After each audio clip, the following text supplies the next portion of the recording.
Hey everyone, how are you? Haven't spoken to a camera in what seems like forever, which is actually forever because I never speak in front of a camera. So yeah, this is probably my first sit down video that it's going to be sat down for the whole video. But anyway, I thought I would do a video about a question that I get asked so often. And that question is, how do I travel so much and so cheaply? Because obviously I have no money whatsoever really, but I managed to travel and everything like that. So today I'm going to give you 5 tips and tricks on how to travel quite cheaply, or how to get flights cheaply and everything like this. So, the first thing I have to say is when you're booking a flight, one of my biggest tips is to look up on Google for an incognito tab. I think that's how you say it. Incognito. Yeah. Because this is an anonymous tab, so that when you click on it, Google doesn't remember what you're typing in and everything like that. Because I've found in the past that when I was searching, for instance, to go to New York or something, and I was always typing in New York, the price of the plane journeys would always go up. Maybe only $1 or something, but it would always go up because it knows that you searched it, so it knows that you're wanting it. I don't know if that really makes sense, but it does work. So I would definitely recommend trying that. Also in conjunction with flights and everything, flight booking, is that you'll get the cheapest flights generally if you have a very flexible timetable. What I do with that is I go on Google Travel, because Google Travel, or is it Google Flights or something like this. It's like a combined airline thing. You can go on any page, but my preferred one is Google. You can type in the place that you want to go, and then you can search up in the calendar, and it will tell you exactly the price estimate, the cheapest price every single day, so you know where you can get the cheapest flights, and generally I will fly in those times. Also, with flexibility and everything, you can also be flexible with the places that you go. So I mean, if you want to just go somewhere for holidays and you know that you have 2 weeks holidays in this time period, then you just type in the time period in Google, and you can search up, there'll be a world map or something, and you can see where you are and all the places that you can go for that general price. So you can see, okay, from Australia, Gold Coast, I can go to Japan for $200 return, or I can go to Europe, Germany for $1,000 return. You can see everything. So that's really good if you don't really know where you want to go, or you don't have specific dates. So I would definitely recommend checking out Google Flights, because that's what I use and that's really good. I just remembered something else. When you do search on Google Flights though, and you're about to process to check out, don't check out from Google Flights. Make sure you check the actual website. For instance, it said it would be this price, then go on to the Qantas website and also just check it out. Make sure the prices are the same, because you never know. Maybe Qantas was a bit cheaper, or maybe Google was a bit cheaper, and just book on the cheapest one. The really good thing with Google Flights is that actually it doesn't charge to proceed through Google.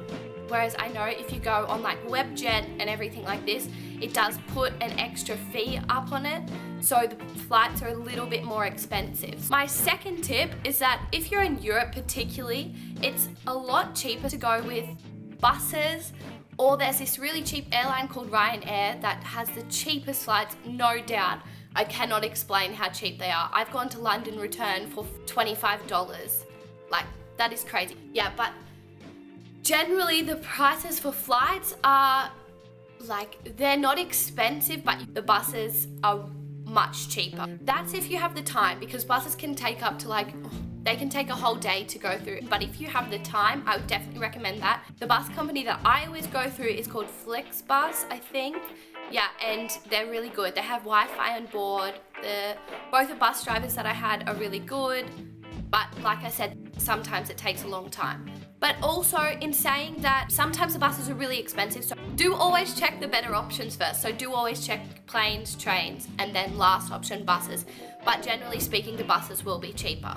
Tip number 3 is to always stay in hostels or just like places like this, because generally they will be a lot cheaper. And for me, because I travel alone quite often, then I'll go in hostels because I can meet some new people, and then sometimes I even can go out with them. Like if I meet them and speak to them and everything, then I'll go out during the day with them and not be alone then, and it's much nicer to be with people traveling places than alone. So I would definitely recommend that.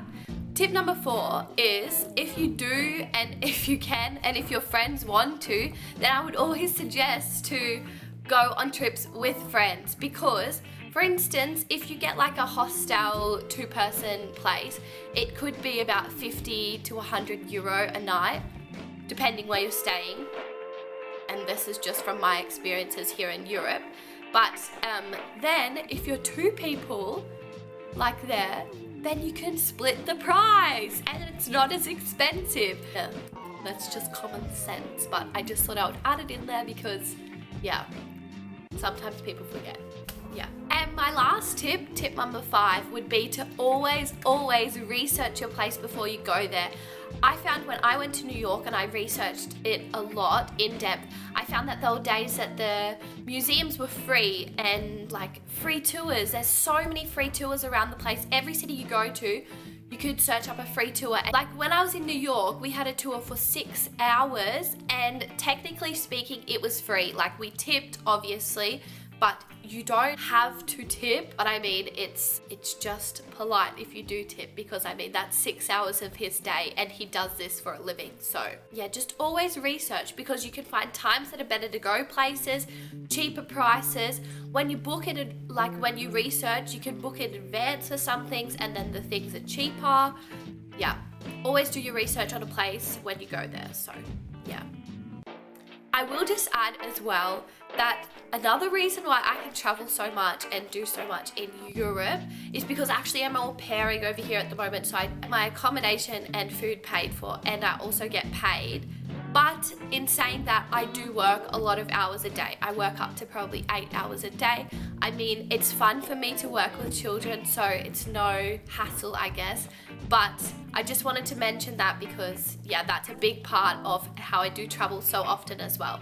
Because being in Europe is just so easy to travel. Yeah, but anyway, that's it for this video. If you want to see another video as well about why I'm au pairing or more about au pairing and everything, just let me know in the comments below and I'll get to that. So anyway, that's all that I have to say for this video. I hope you enjoyed it, and if it helped you, please give this video a thumbs up. That would mean the world to me. And if you want to see more videos like this, do subscribe down below and comment what videos you would like to see to that. But see you everyone. Bye.